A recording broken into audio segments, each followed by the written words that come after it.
Hello again. Yes, it's I. The one that said I would be back with a little bit more. And I am.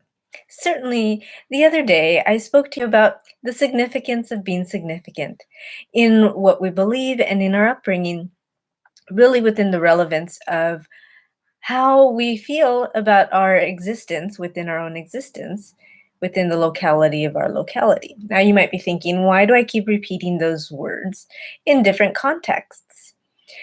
Because truly, that is a unique nuance about grammar is that it can mean different things, such as the word there, and there. It seems to be one word, but in the sense of how I just used it, and there are actually three different words.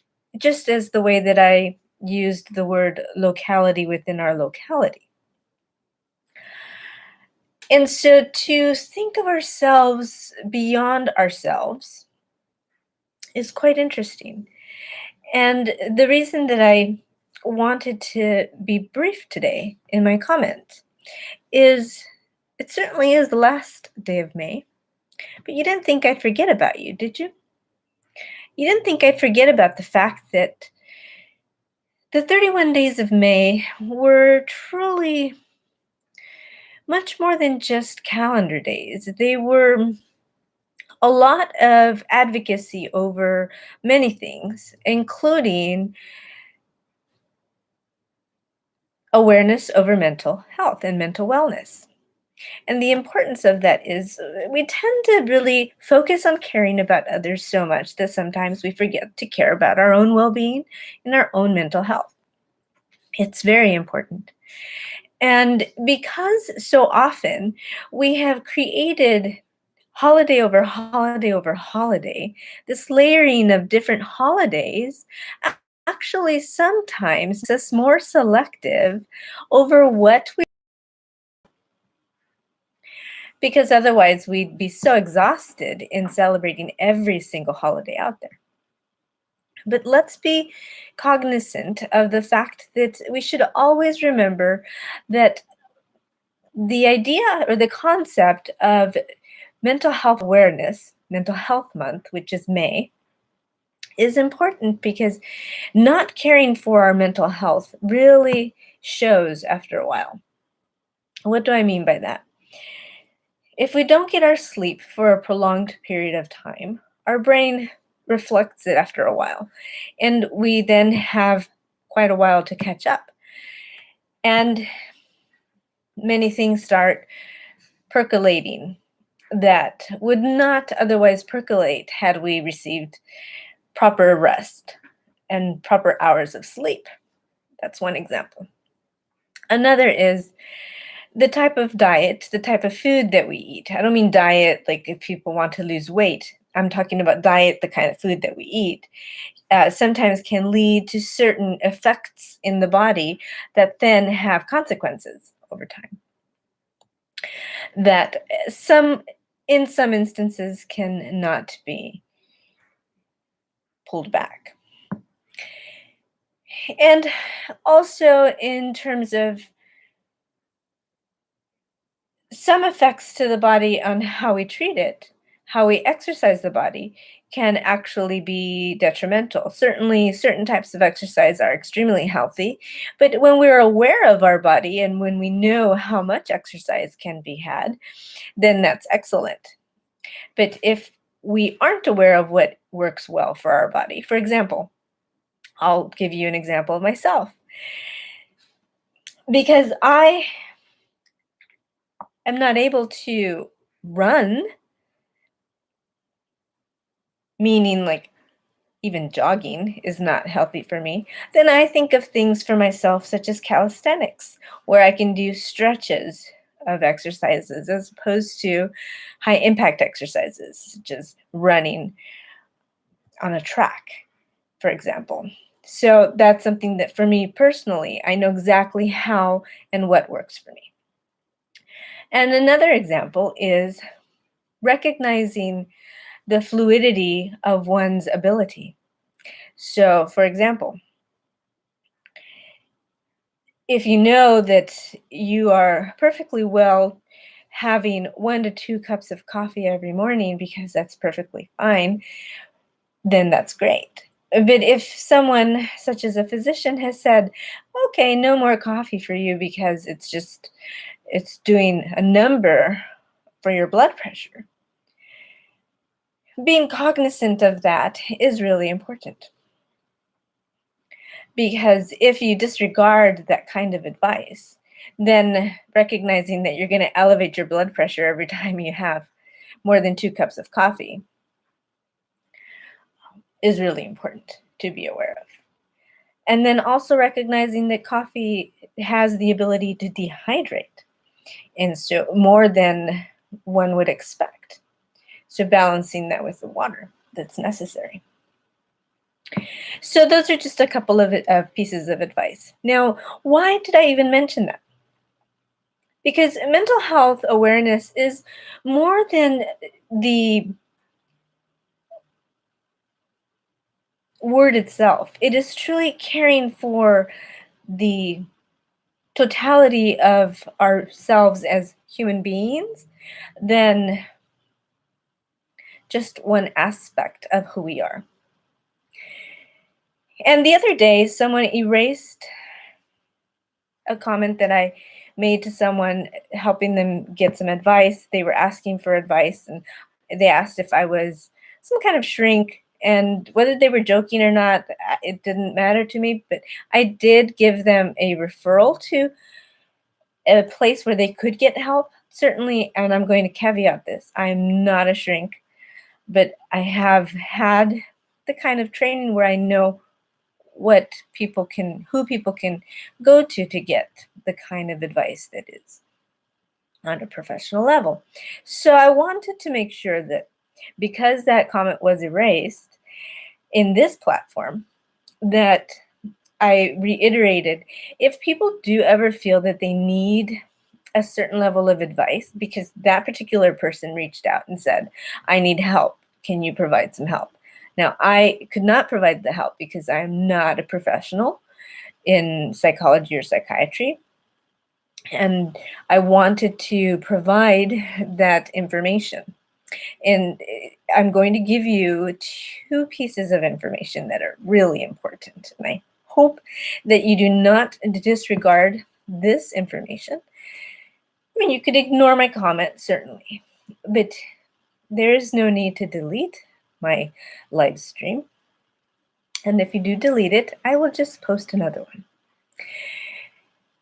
Because it is the end of May, it is the last day of Mental Health Month, the National Association for Mental Illness has an 800 number, and it is 800-950-6264, which anyone can call 24 hours a day, 7 days a week.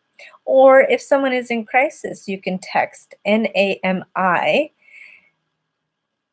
to 741741. And also, anyone who is in dire need of speaking to someone, of course, if it's an emergency, you can always dial 911. But do know that you should be able to feel comfortable enough that you can talk to someone. And that's what the suicide hotline is for. And that is 800-273-TALK. Again, 800-273-8255. And that is the suicide prevention hotline. Now, why did I mention those? Because it is important for people to know when they can reach out to someone, when they can talk to someone. There was a recent article by CNET which outlined 13 different hotlines for people to reach out to when they are in crisis, when they need to be able to speak to someone. And it is really important to be able to know that there are different numbers that people can call depending on the circumstances, so that they know that they have someone that they can talk to. And I think what worries folks is they feel perhaps there's no one out there, especially in what is often referred to as this cancel culture, where everyone starts to get canceled. Like, for example, someone deleted my comment. Maybe they thought it was a little bit obtuse. And so if someone feels uncomfortable by a response, they delete it for some reason. but they don't realize that it actually could be helping someone and be in proper form. But the unfortunate, unrealistic expectations of cancel culture are that by eliminating somebody else's thought process or processes, you actually create a border, a barrier, or a constraint that then does not allow someone to be able to sometimes be listened to at moments upon which where they need to be listened to the most. And so it is really important to think about that although it's the end of the month, that doesn't mean that awareness over mental illness ends, because certainly a person's need to take care of mental health concerns do not stop at the end of a month. And so should not either someone else's concern over someone else. So why am I even bringing this up? And am I coming at this from a opportunistic point of view? Have I ever talked about this before? Actually, I have. I have been very open about my own quirks and my own oddities before. And in fact, times people have thought, well, that's unusual.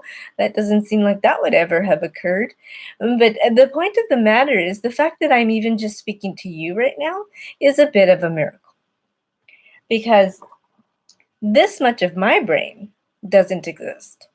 It doesn't exist, and it hasn't existed since I was 10 years old. Because when I was 10 years old, I threw a clot to the brain. And at that time, that much of my brain was seared, meaning there was just that much that was eliminated. But fortunately, the way that the brain is, it's quite intelligent. And it creates new pathways on how to heal itself, and the neurons reconnected in different ways. And for some reason, because of how my particular brain was damaged, yes, it was damaged, I was still able to, after strong recovery and after learning to speak again, here I am talking to you. But for some reason, sometimes people are like, that couldn't possibly be possible, because really I've outlived my morbidity rate. Meaning people who have gone through what I've gone through typically don't live as long as I have. Now, I'm not saying that that happens in every instance, but I certainly am fortunate, and I appreciate every single day. And so what was it that occurred? It was called a cerebral vascular accident. Again, I simply called it throwing a clot, which is the easy way of saying that. But what ended up happening was quite more complex than that. And it took a few months to recuperate, and it doesn't happen very often, but fortunately, I'm here to be able to tell you that you do have to take care of yourself, and don't we all? But sometimes we just don't pay attention to a lot of things that happen around us. And I was a kiddo, and so the point of the matter is, given the circumstances of my own existence, many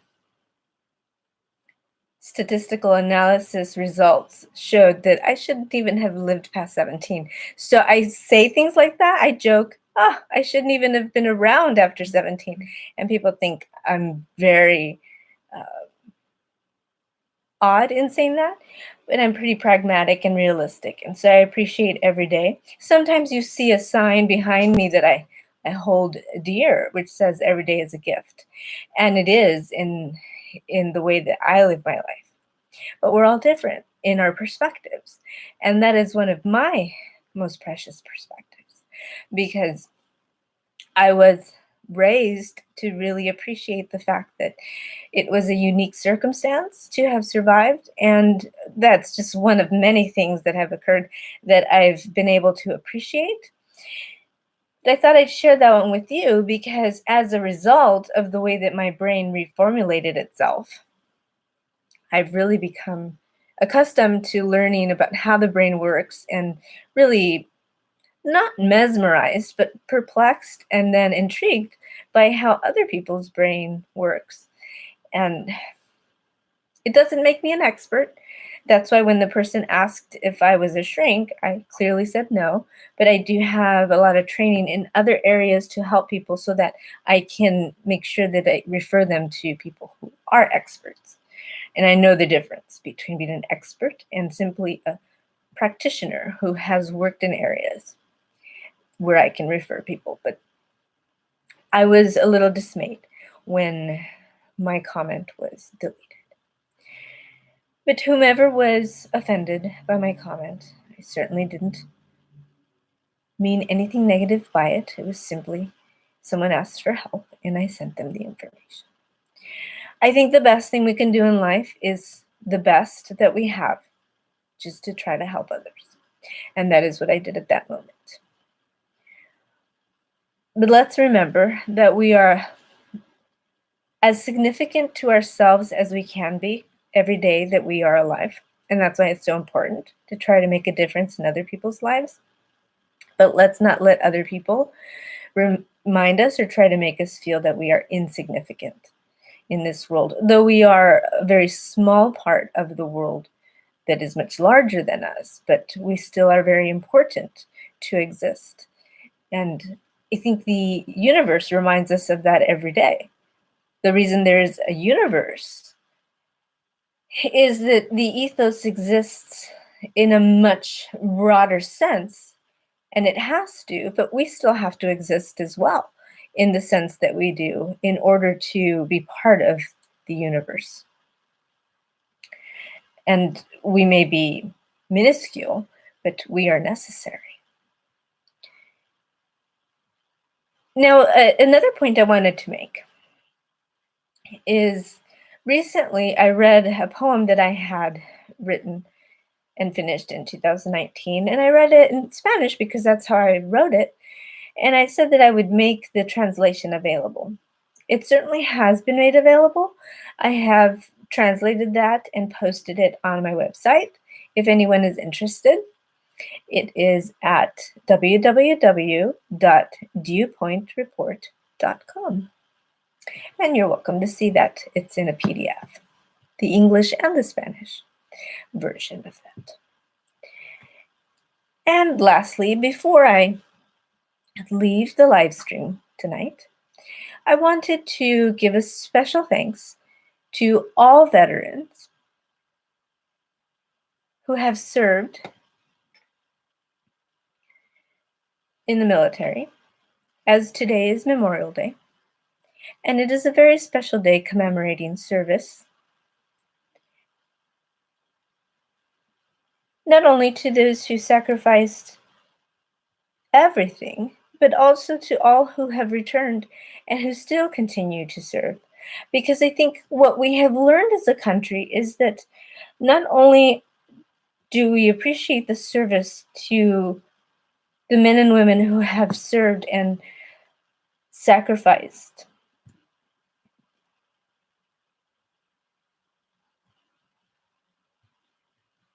during the wars that were global, but the men and women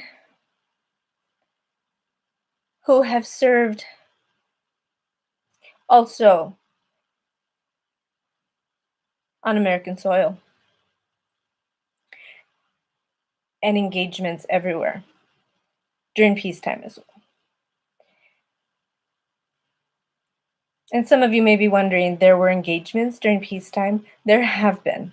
And there have been so many engagements throughout the world that have been so long for such a period of time. It's difficult for many generations to remember which ones those were. I'm not going to outline them for you, but there are some of us family members who have had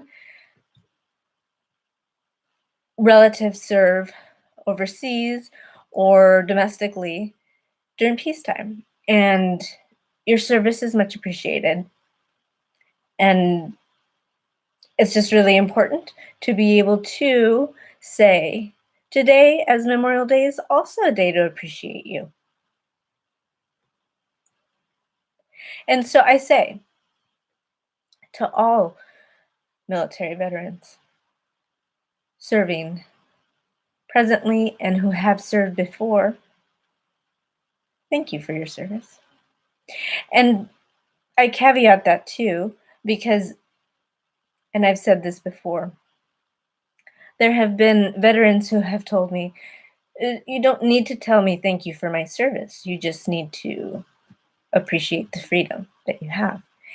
And I do say thank you for your service because I do appreciate my freedom,